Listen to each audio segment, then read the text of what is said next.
کہ ہم اپنے آپ کو تو سمجھتے ہیں ایک بہت ہی modern and forward thinking society, but ابھی بھی جھجکتے ہیں سیکس بولنے سے. But yeah it does talk about the importance of sex education also as one of the topics which should be introduced in schools. I think کیونکہ اگر ہم بچوں کو اور ساری چیزیں سکھا سکتے ہیں تو سیکس ایجوکیشن بھی سکھانا چاہیے تاکہ وہ لوگ غلط طریقوں سے نہ سیکھے، بھٹکے نہیں. مغربی تعلیم میں ہمیں سیکس ایجوکیشن سکھایا جاتا ہے، اور جو میں مغربی تعلیم کہہ رہا ہوں وہ ہندوستان میں بھی، بمبئی میں بھی ہو رہا ہے. سیکس ایجوکیشن صرف ویسٹرن کنٹریز میں نہیں، انڈیا میں بھی، بمبئی میں بھی. آپ کتنے اسکول میں جاؤ، وہاں آپ کو تعلیم دینے کے لیے اسپیشلسٹ آتے ہیں جسے کہتے ہیں سیکس ایجوکیٹرز، اور کہتے ہیں بچوں سے اسکول میں، چھٹی کے بچوں سے، 7ویں 8ویں 9ویں 10ویں، مغربی ممالک میں نے بمبئی شہر میں کہتے ہیں کہ آپ کانڈم کا استعمال کرو ورنہ بیمار ہو جائیں گے، بیماری پھیلیں گی. کانڈم کا استعمال کرو ورنہ بچہ پیدا ہو جائے گا. آپ مغربی ملک میں جائیں گے تو ہورڈنگز لگے ہیں، condomise yourself, save yourself from AIDS, condomise yourself, مطلب ایڈز سے بچنے کے لیے کانڈم کا استعمال کرو. مغربی ملک میں تعلیم یہ دینا چاہیے کہ زنا مت کرو، تو تعلیم دے رہے، زنا کا راستہ دکھا رہے، کرو لیکن بیماری سے بچنے کے لیے کانڈم کا استعمال کرو. ہمارے معاشرے کو کیا ہوا ہے؟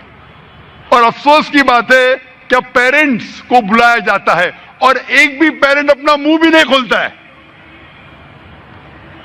ایک بھی پیرنٹ، وہ پیرنٹ کو بھی تعلیم دی جاتی ہے کہ اپنے بچوں سے کہو کہ کانڈم کا استعمال کرو. اور جب میں تقریر کیا تھا 10 سال پہلے، ایک سٹیٹسٹکس ہے یو کے کا، سن 1999 کا، 1999 کا، اور وہ سٹیٹسٹکس یہ کہتا ہے کہ اکثر لڑکیاں 19 سال ہونے کے پہلے 90% سے زیادہ لڑکی دے لوز دے ورجنٹی. ہندی میں کہوں گا کہ وہ زنا کرتی ہے. 90% سے زیادہ لڑکیاں 19 سال ہونے کے پہلے یو کے میں زنا کرتی ہے.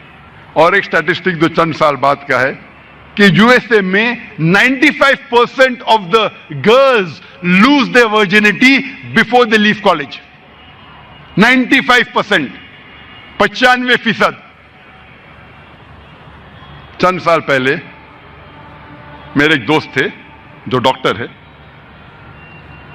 بمبئی شہر میں ایک کانفرنس اٹینڈ کر رہے تھے آن ایڈز، اور اس کانفرنس میں کہا گیا تھا کہ بمبئی شہر میں 70% سے زیادہ، more than 70% لڑکیاں اسکول سے فارغ ہونے سے پہلے زنا کرتی ہے.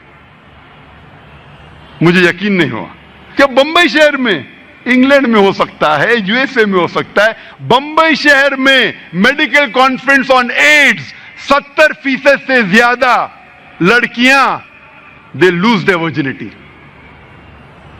اردو میں کہوں گا زنا کرتی ہے. 70%. 10 لڑکیاں جو اسکول میں جا رہے بمبئی شہر میں، 10 میں سے 7 زنا کر رہی ہے. کان کو یقین نہیں ہوتا. یہ بھی سٹیٹسٹک سے چند سال پہلے کی. ہم کیا سکھا رہے ہیں ہمارے بچوں کو؟ اسی لیے جب ایک سروے کیا گیا تھا یو کے میں، انگلینڈ میں، سنگل سیکس اسکول اور کوئڈ اسکول کے درمیان ایک سروے ہوا تھا، اسٹڈیز، کہ جو اسکول میں صرف ایک جنس کے بچے پڑھتے، صرف لڑکیاں یا صرف لڑکے، اور دوسری جگہ کوئڈ اسکول، لڑکے لڑکیاں ساتھ میں پڑھتی ہے. The results of a single sex school, جو تعلیم کا جو معیار ہے اور جو ریزلٹس ہے کامیابی ایگزامینیشن میں، سنگل سیکس ایک جنس کی اسکول میں اور بہتر ہے. جہاں صرف لڑکیاں پڑھتے اسکول میں یا صرف لڑکے پڑھتے، اس کا رزلٹ امتحان میں اور بہتر ہے بنسبت کوئٹ اسکول کے. کیونکہ کوئٹ اسکول میں بچے ایک دوسرے سے کمپٹیشن لگاتے کہ کیسے اپنے اپوزٹ سیکس میں ہیرو یا ہیروئن بنے، کیسے متاثر کرے اپنے دوسرے جنس کو. لڑکا لڑکی کو متاثر کرنا چاہتا ہے اور لڑکی لڑکے کو. اسی لیے یو کے گورنمنٹ سوچ رہی تھی کہ ہم اور سنگل سیکس اسکول کھولے، ایک جنس کی اسکول کھولے. اسلام کی طرف آ رہے. یہ تھی مغربی تعلیم. میں مثال دوں گا ابھی عیسائی اسکول کے بارے میں. ہندوستان کو انگریز تو چھوڑ کے گئے، لیکن تعلیم کی بنیاد اب بھی کرسچن مشنریز کے ہاتھ میں. ہندوستان میں کئی اسکول ہے.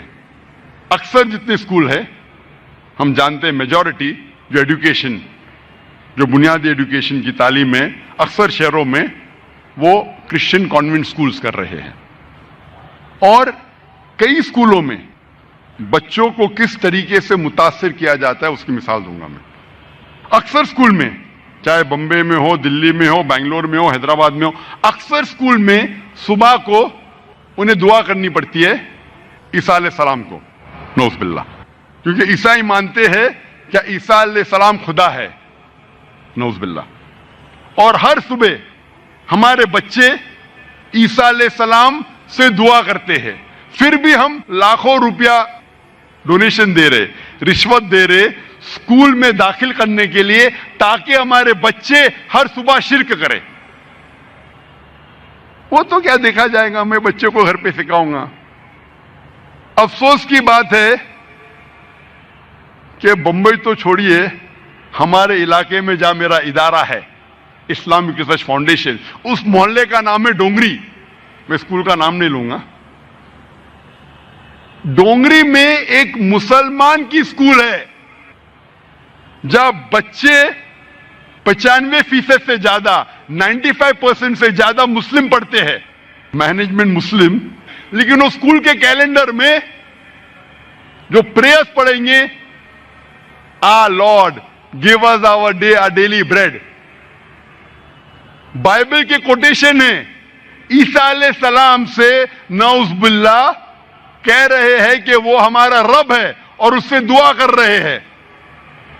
آپ سوچ سکتے، مسلم مینج اسکول،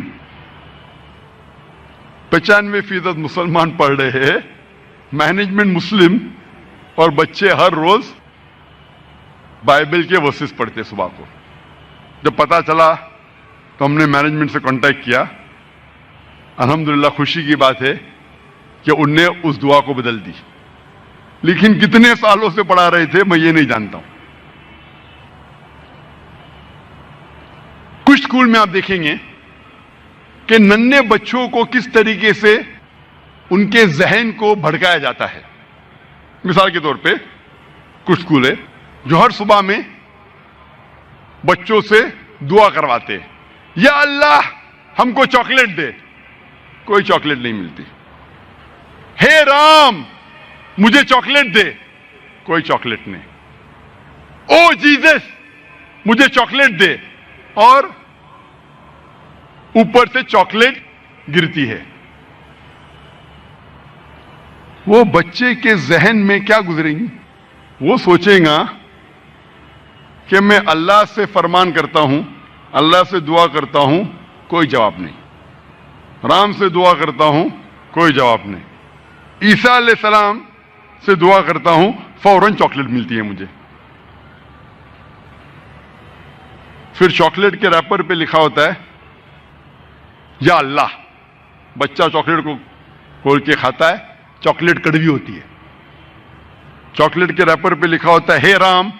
چاکلیٹ کھولتے کھاتی ہے، چاکلیٹ کڑوی ہوتی ہے. چاکلیٹ کے ریپر پہ لکھا ہوتا ہے او جیزس. بچہ چاکلیٹ کھاتا ہے، چاکلیٹ میٹھی ہوتی ہے.